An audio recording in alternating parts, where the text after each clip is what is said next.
नमस्कार, मी नितीन आणि आज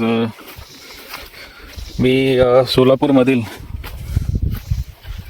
माझ्या गावी आहे आणि पाहू शकता की ते सध्या गहू पेरणीचं काम चालू आहे.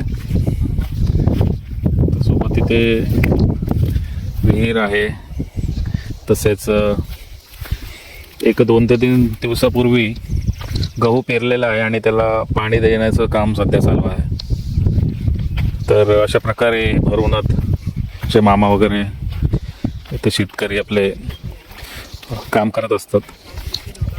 आणि पण इथे हा एकच प्रॉब्लेम आहे की जी लाईट आहे, प्रॉब्लेम तर शेतकऱ्याचे भरपूर आहेत, पण जी लाईट मिळायला पाहिजे ती आजही व्यवस्थित मिळत नाही. म्हणजे शेतकऱ्याला त्या लाईटच्या वेळेनुसार काम करावं लागतं. लाईट असली की मग मोटर वगैरे चालू होते आणि पाणी वगैरे देणं या सगळ्या गोष्टी पुढे चालतात. पण लाईट नसेल तर मग तोपर्यंत वेट करावं लागतं.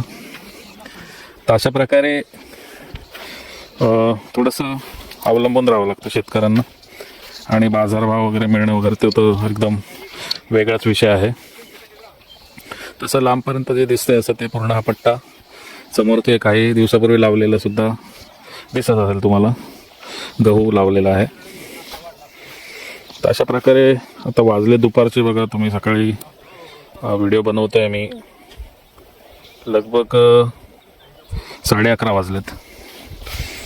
पण आपल्यासारख्या शहरातल्या राहणाऱ्या लोकांना थोडंसं अवघड जातं या उन्हाचा.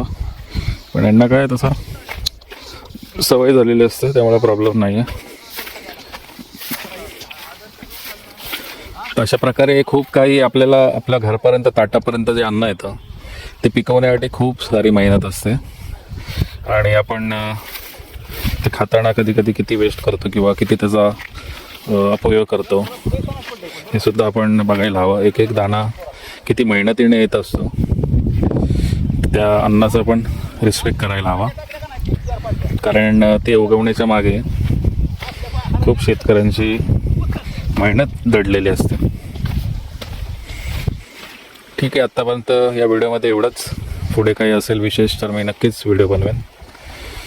तुर्तास रजा घेतो. धन्यवाद. जय भारत.